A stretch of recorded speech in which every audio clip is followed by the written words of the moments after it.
ಸಿರಿಗನ್ನಡವೇ ನನ್ನ ಉಸಿರಾಗಿರಲಿ, ಸ್ವರ್ಗಲೋಕವೇ ಕೊಟ್ಟರೂ ಬೇಕಾಗಿಲ್ಲ, ಕನ್ನಡ ಮರೆತೆಂದು ಬದುಕುವುದಿಲ್ಲ. ಎಂಕೆ ಇಂದಿರಾ ಪ್ರಸಿದ್ಧ ಕಾದಂಬರಿಕಾರ್ತಿ.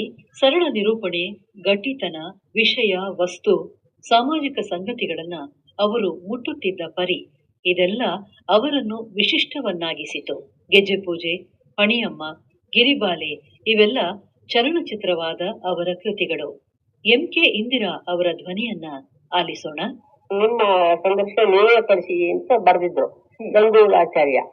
ಆವಾಗ ನಾನೆಲ್ಲ ಬಸವರಾಜ ಕಟ್ಟಿಮನಿ ಅವರು ಎಲ್ಲರೂ ಬರೆದು ಕಳಿಸಿದ್ರು. ಹಾಗೇನೆ ನಾನು ಬಂದು ಬರೆದು ಕಳಿಸಿದೆ. ಆವಾಗ ನನ್ಗೇನು ಅನಿಸ್ತು, ಅದು ಬರೆದ ಮೇಲೆ ಏನ್ ಹೇಳ್ತಿರ್ಬೇಕು ಅಂತ ಅನಿಸ್ತು. ಆವಾಗ ಒಂದು ಸಾಹಿತ್ಯ ಒಂದು ಮಹಾ ದೊಡ್ಡ ಸಾಗರ, ಅದರಲ್ಲಿ ಹಿಂದೆ ಎಷ್ಟೋ ಅಲೆಗಳು ಬಂದು ಹೋಗಿವೆ, ಇನ್ನು ಮುಂದೆ ಎಷ್ಟೋ ಸಹಸ್ರಾರು ಅಲೆಗಳು ಬರಬಹುದು. ಆ ಸಾಹಿತ್ಯ ಸಿಂಧುವಿನ ಮಧ್ಯದಲ್ಲಿ ಒಂದು ಬಿಂದು ಮಾತ್ರ ನಾನು, ಅಷ್ಟೇ ಹೊರತು ಇನ್ಯಾವ ಹೆಚ್ಚಳವೂ ನನಗೆ ಇಲ್ಲ. ಆದ್ರಿಂದ ಸಿಂಧುವಿನಲ್ಲಿ ಬಿಂದು ನಾನು ಅಂತ ಅದಕ್ಕೆ ಶೀರ್ಷಿಕೆ ಕೊಟ್ಟಿದ್ದೆ. ಈಗ ಆ ಬಿಂದು ಒಳಗೆ ಸುಮಾರು 16 ವರ್ಷದವರೆಗೆ ಮಾತ್ರ ಬರೆಯೋಣ ಅಂತ ಒಂದು ತಿಳ್ಕೊಂಡಿದ್ದೀನಿ. ಆಮೇಲೆ ಅದಕ್ಕಿಂತಲೂ ಮುಂದೆ ನಮ್ಮ ಯಜಮಾನ ಜೊತೆ ನಾನು ಸಂಸಾರ ಮಾಡ್ತಾ ಇದ್ದಿದ್ದು, ಮುಂದಿನ ಜೀವನ ಇನ್ನು ಪಟ್ಟಣದ ಜೀವನ ಇನ್ನೂ ಸ್ವಾರಸ್ಯವಾಗಿದೆ, ಬಹಳ ಸ್ವಾರಸ್ಯವಾಗಿದೆ. ಅದು ಒಂದು ಎಷ್ಟೋ ಊರುಗಳು, ಎಷ್ಟೋ ಸಂಸಾರಗಳು, ಎಷ್ಟೋ ವಠಾರಗಳು, ಎಷ್ಟೋ ಜನ ಸ್ನೇಹಿತರು, ಹೀಗೆಲ್ಲ ಇದೆ, ನಾನಾ ಥರ ಜನಗಳಿದ್ದೆ. ಅದೆಲ್ಲ ಒಂದೊಂದನ್ನು ಜ್ಞಾಪಿಸ್ಕೊಂಡ್ರೆ ನಗು ಬರುತ್ತೆ, ಅಷ್ಟು ತಮಾಷೆ ಇದೆ. ಸುಲೆಟ್ ಅಂತ ಒಂದು ಬರೆದಿದ್ದೆ ನಾನು, ಪ್ರತಿ ಒಂದನ್ನು ತಿಳಿಸ್ಬೇಕು ಅಂತ. ಅದಕ್ಕೋಸ್ಕರವಾಗಿ ನಾನು ಬಿಂದು ಹೆಸರಿಟ್ಕೊಂಡಿಲ್ಲ. ಯಾಕೆಂದ್ರೆ ಆ ಬಿಂದುವಿನಲ್ಲಿ ಎಷ್ಟು ಅಡ್ಕೊಂಡಿರ್ಬೇಕು. ಇದಕ್ಕಿಂತ ಹೆಚ್ಚಾಗಿ ಹಿಂದೆ ಎಷ್ಟೋ ಜನ ಬರ್ತಿರ್ಬೋದು, ಮುಂದುವರಿಯಲೂಬಹುದು, ಅದು ಹೇಳಕ್ಕಾಗಲ್ಲ. ನಮ್ಗೆ ಅಂದ್ರೆ ಬರೀ ನಮ್ಮ ಹಲವು ಖಾದ್ಯಗಳನ್ನು ಸೇರಿಸಿದ್ರೆ ಒಂಥರ ಒಳ್ಳೆ ಭಕ್ಷ್ಯ ಆಗುತ್ತಲ್ಲ, ಹಾಗೆ ಎಲ್ಲ ಪೂರ್ತಿ ಜಲ್ದಿ ಅಷ್ಟು ಬರೀಬೇಕು ಅಂತ ಆಸೆ ಇದೆ ನನಗೆ. ಈಗ 75 ವರ್ಷ ಆಗೋಯ್ತು ನನಗೆ. ಇನ್ನು ನನಗೆ ತುಂಬಾ ಆಯುಷ್ಯ ಅಂತ ನಾನು ಕೂತ್ಕೊಂಡ್ರೆ ಆಗಲ್ಲ, ಕೈಯು ಆಮೇಲೆ ಆರೋಗ್ಯನೂ ಸರಿ ಇಲ್ಲ, ಆಯುಷ್ಯ ಮುಗಿತಾ ಹೋಗುತ್ತೆ. ಅದಕ್ಕೋಸ್ಕರ ಸಾಧ್ಯವಾದಷ್ಟು ಜಾಗ್ರತೆ ಮಾಡೋಣ ಅಂತ ಬಹಳ ಪ್ರಯತ್ನ ಮಾಡ್ತಾ ಇದ್ದೀನಿ. ನನಗೆ ಸ್ವಲ್ಪ ಏಕಾಂತ ಪುಸ್ತಕ ಬೇಕು, ಅಷ್ಟೇ ಹೊರತು ನನ್ಗೆ ಇನ್ನೇನಿಲ್ಲ. ಏನೋ ಊಟ ಕಾಫಿ ತಿಂದು ಯಾರು ತಂದು ಕೊಟ್ಟರು ಆಗುತ್ತೆ. ಒಂದ್ಸತಿ ಬರೆದ್ಬಿಡ್ತೇನೆ, ಬರೆದ್ಬಿಟ್ಟು ಈ ಪುಟ ಮುಗಿ ಕೊನೆಗೆ ಬಂದ ತಕ್ಷಣ ಮೇಲಿಂದ ಓದ್ತೀನಿ. ಯಾಕಂದ್ರೆ ಎಲ್ಲರೂ ಅಕ್ಷರ ತಪ್ಪು ಬಿದ್ದಿರ್ಬೋದು, ತಪ್ಪಿ ಅಕ್ಷರ ಈ ಕೊನೆ ತನಕ ಓದಿದ್ರು ತಿದ್ದುಬಿಡು. ಈ ಹಾಳೆ ಮುಗಿಸ್ಬಿಟ್ಟಂದ್ರೆ ಪುನಃ ಆ ಕಡೆ ತಿರುಗಿ ನೋಡೋದೇ ಇಲ್ಲ, ಓದುವುದೂ ಇಲ್ಲ, ತಿದ್ದುವುದೂ ಇಲ್ಲ, ಅಳಿಸೋದೂ ಇಲ್ಲ, ಬದಲಾಯಿಸೋದೂ ಇಲ್ಲ, ಏನಿಲ್ಲ.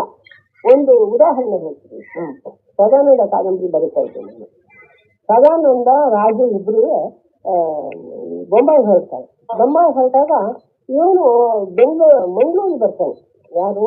ಸದಾನಂದ ಮಂಗಳೂರಿಗೆ ಬಂದು ಅಲ್ಲಿಂದಲೇ ಬೊಂಬಾಯಿಗೆ ಹೊರಡ್ತಾನೆ, ಟ್ರೈನೆಲ್ಲ ಹೊರಡ್ತಾನೆ. ಆವಾಗ ಹೊರಟಾಗ ಹಾಗೆ ಬರ್ದಿದ್ದೆ ನಾನು, ಬರ್ಕೊಂಡು ಹೋಗಿದ್ದೆ. ನನ್ನ ಯಜಮಾನರು ಪಕ್ಕದಲ್ಲೇ ಮಲ್ಕೊಂಡಿದ್ರು. ಅವರು ಇದೇನು ಮಂಗಳೂರಿಗೆ ಬಂದು ಹೊರಡ್ಬೇಕಾದಿಲ್ಲ, ಕನ್ನಡೂರ್ ಮುಖಾಂತರ ಹೋಗಿ ತುಂಬಾ ಹತ್ತಿರ ಬೊಂಬಾಯಿ, ನೀನ್ ತಪ್ಪು ಬರ್ದಿದ್ಯಾ ಅಂತ ನಮ್ಮ ಯಜಮಾನ್ ಹೇಳಿದ್ರು. ವಾಸ್ತವವಾಗಿ ನನಗೆ ಗೊತ್ತಿರ್ಲಿಲ್ಲ. ಆಯ್ಕೆ ಪರವಾಗಿಲ್ಲ ಬಿಡಿ, ನಾನು ಸರಿ ಮಾಡ್ಕೊಂಡಿದ್ದೆ. ಮುಂದಿನ ಪುಟದಲ್ಲಿ ಅವರಿಬ್ರು ಬೊಂಬಾಯಿಗೆ ಹೋಗುದು ಇದು ಬಂತು. ಆವಾಗ ರಾಜು ರೈಲಿನಲ್ಲಿ ಕೂತ್ಕೊಂಡಾಗ ಕೇಳ್ತಾರೆ, ಎಲ್ಲ ಸೀದಾ ಕನ್ನಡೂರ್ ಮುಖಾಂತರ ಹೋಗಿದ್ದು ನಿಮಗೆ ಚಾರ್ಜು ಕಡಿಮೆ ಆಗ್ತಿತ್ತು, ಹೊಸರಣ ಆಗ್ತಿತ್ತು, ಸ್ವಲ್ಪ ಬೇಗ ಸೇರ್ತಾ ಇತ್ತು, ಯಾಕೆ ಮಂಗಳೂರಿಗೆ ಬಂದು ನೀವು ಹೋಗ್ತಾ ಇದ್ದೀರಿ ಹಾಗೆ ಅಂತ ಕೇಳ್ತಾನೆ. ಅದಕ್ಕೆ ಏನಿಲ್ಲ, ನನ್ನ ಸ್ನೇಹಿತ ಇದ್ದಿದ್ದಾನೆ, ಅವನ ಹತ್ರ ಸ್ವಲ್ಪ ಕೆಲಸ ಇತ್ತು, ನಮ್ಮ ಪಬ್ಲಿಷರು ಹೋಗಿದ್ದಾನೆ ಇಲ್ಲಿ, ಅವನ ಹತ್ರ ಸ್ವಲ್ಪ ಕೆಲಸ ಇತ್ತು, ಅದನ್ನು ಮುಗಿಸ್ಕೊಂಡು ಹೀಗೆ ಹೋಗೋಣ ಅಂತ ಹೇಳಿ ಬಂದೆ. ಅಷ್ಟೇ ಹೊತ್ತು ಇನ್ನೇನು ನಾನು ಯಾವಾಗಲೂ ಸಾಮಾನ್ಯ ಕನ್ನಡ ಮುಖಾಂತರ ಹೋಗ್ತೀನಿ ಅಂತ ಹೇಳ್ತೆ, ಅಲ್ಲೇ ಚಿಕ್ಕ ಸಾಧಿಸಿದ್ದು. ಆಮೇಲೆ ನನ್ನ ಯಜಮಾನಿಗೆ ಆಶ್ಚರ್ಯ ಆಯ್ತು, ಹೆಂಗ್ ಸಣ್ಣ ಆಗ್ಬಿಟ್ಟಲ್ಲ ನೀವು ಹೇಳ್ತಾರೆ. ಹಾಗೆ ಅಕಸ್ಮಾತ್ ಏನಾದ್ರು ನನಗೆ ಅಕಸ್ಮಾತ್ ಮರೆತು ಹೆಚ್ಚು ಕಮ್ಮಿ ಮಾಡಿದ್ದೆ, ಅದು ಮುಂದೆ ನಾನು ಅದರಲ್ಲೇ ತಿರುಗ್ತೀನಿ ಹೊತ್ತು ಹೊರಡು ಅಳಿಸಿ ತಿದ್ದಿ ಹರಿದು ಅದೆಲ್ಲ ಮಾಡೋ ಪದ್ಧತಿನೇ ಇಲ್ಲ, ಯಾವ ಕಾದಂಬರಿನೂ ಮಾಡಿಲ್ಲ. ಸತ್ಯವಿದು ಕನ್ನಡ ನಾಡಲಿ ಹುಟ್ಟಲು ಪುಣ್ಯವು ಬೇಕು, ದೇವರ ದಯೆಯಿಂದಲೇ ಈ ಭಾಗ್ಯವು ದೊರೆತರೆ ಸಾಕು.